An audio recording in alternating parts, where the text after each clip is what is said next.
Guys, welcome to Better Bachelor. This is Joker with a face for radio and a voice for print. Well, we lost another good one.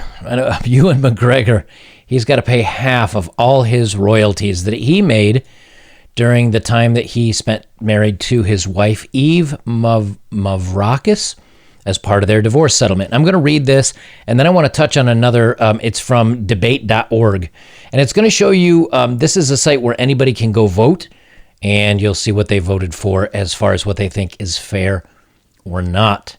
And it's kind of interesting. You know, I this is another good example, but what I don't understand is somewhere along the lines, the story became women need to continue to live in the same lifestyle that they did while they were married, which to me makes no sense, because as a guy, if I'm, a network engineer doing very well and I get fired from that job and I then have to go find a job and the best thing I can do is ditch digging or something, and maybe I make a quarter of what I used to make, I don't get to have any guarantees to be living the same lifestyle that I was before. So why would, after a divorce, someone have to, there is a point in time where you can say, I live comfortably, I don't have to have the same lifestyle, especially when you're leaving the guy that was providing the lifestyle. Now, in this case, Ewan is, and they don't say why, but he's actually initiated the divorce on his wife, on his ex-wife, Eve. 22 years of marriage.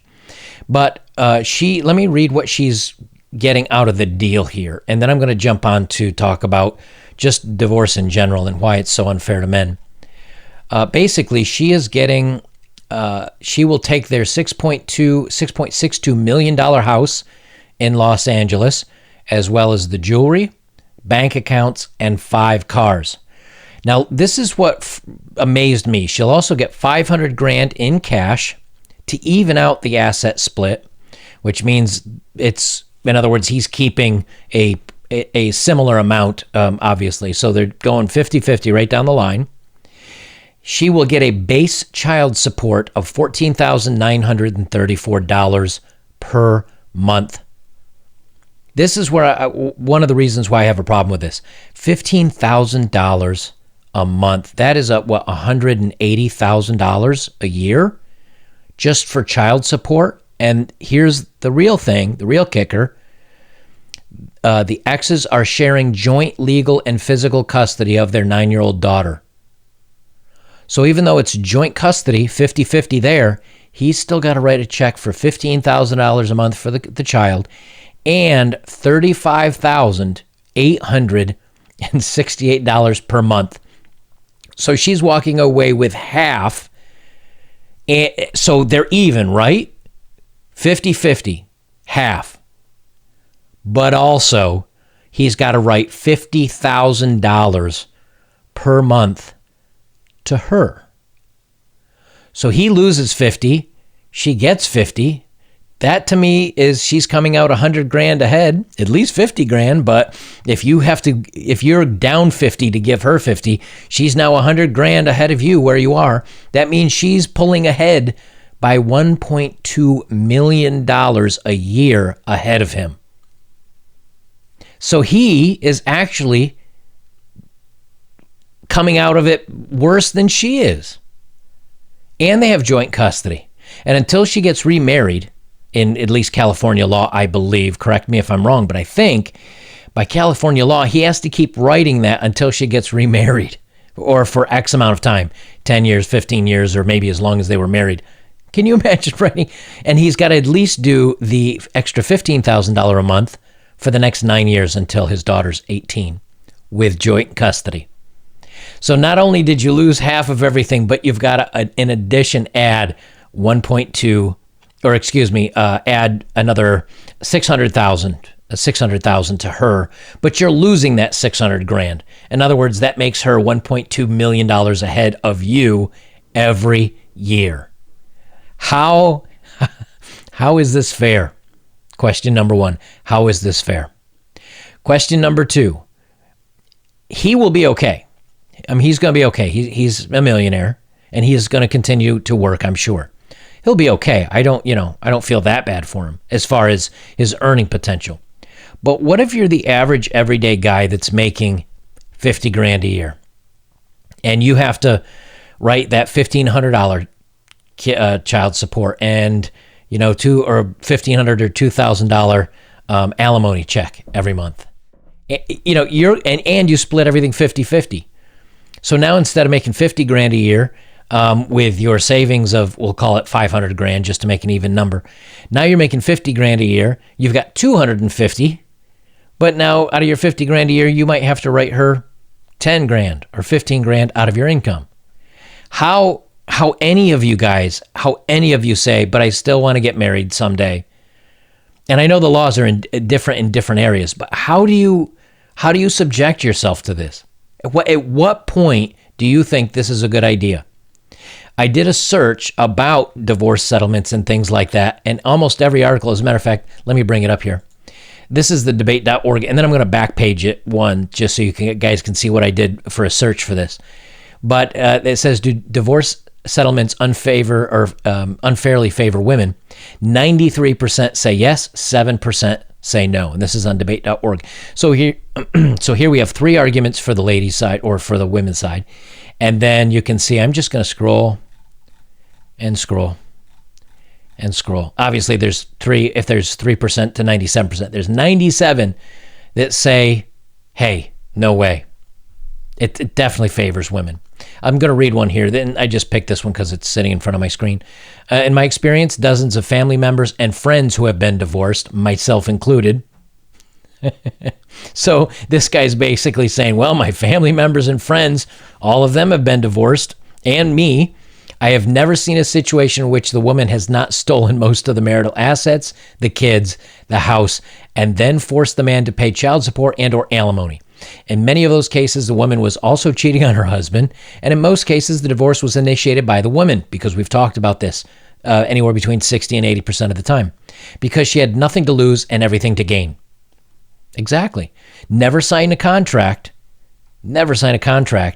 where you get a bonus for leaving. And that's pretty much what it is now. Neither party should have been given anything just because they have become accustomed to living at a certain standard. They should each take their own things, including their own savings, and get their own jobs, live according to their ability to produce. The court should only be involved when the couple can't agree on who gets the children, in which case the court should award them to the one most capable of providing a good home for them. There should be no such thing as alimony or child support. The government should stay out of marriage and divorce entirely. And I agree. Here's what I found when I was searching. What I typed in is, why do women get so much in divorce? And here's just, and I'll refresh the search here so you know I'm being legit. 9 reasons why women initiate divorce more than men. 6 reasons divorce is harder on men than women. One study reveals these reasons why women file for divorce more often. Why do divorce laws marginalize men? Women initiate divorce much more than men. 10 surprising reasons why women divorce when women want. What is the rest of that? It doesn't hover up. Breaking point. Why do women initiate divorce more? Men versus women. Who does better in a divorce? And happiness after divorce. 9 reasons why women are happier after divorce. Look, man. Guys, look. If you meet an amazing woman, you found your needle in the needle stack. If you find an amazing woman, tell her, I'll be with you. I'll hang around with you. We can each keep our separate places. We don't have to get married. And if she says, no, that doesn't work for me. If you want to be with me, we need to get married. Well, here's a good reason why. Here's a great reason why. No, we need to be married. Why? Because then if I screw up, I get half plus maybe a bonus. And if you screw up, I get half plus maybe a bonus. Now, the other thing that is important to remember during this is 90% of women do not marry let me correct that. 90% of women leave men of whom they're becoming more successful than. And women do not like to date or marry down. They just don't. And this is proven time and time and time again. What does that mean? That means in every case, the guy is bringing more, and in every case, she gets to leave more. Well, maybe not every case, but the vast majority. It's her benefit to leave. So now poor Ewan McGregor has half custody, has to give up everything, half of everything he earned while they were together, and still write a $50,000 check every month for the next 9 years. And then if she doesn't remarry, which a lot of women do not, and that's another story I've heard many times from Hollywood actors and actresses, and you even see it in movie tropes, where the woman will be like, no, I'm not going to get married. Why? Because I keep getting this check from my ex as long as I don't get married. So they get boyfriends and they live in these lavish houses, and they shack up with a dude. And they're like, I'm not going to get married because I got this money coming in. So here's why you don't get married, because you don't want your money going out. So anytime you guys get romantic or you get lovey-dovey and you miss the days of a traditional marriage, just imagine yourself having to write a check. And maybe it wouldn't be $35,000. Maybe it'd be $3,500. Maybe it'd be $800. But imagine having to write that check, perhaps for the rest of your life, to the woman that left you and took half. I'm telling you guys, it is a rigged game. If you want to support my work, links are below. Please press F for our man Ewan McGregor down in chat. If you want to support my work, you can also like, comment, share, subscribe, and check out my older videos. I got lots of fun stuff for you. I'm going to leave it there. Just a quick one, man, to let you know it's just not worth it. Guys, this is Better Bachelor. I'm Joker. And remember, single is safe. Single is safe. No cohabitation, no marriage. Do not sign anything with the government about your love life. Don't do it. It's a trap.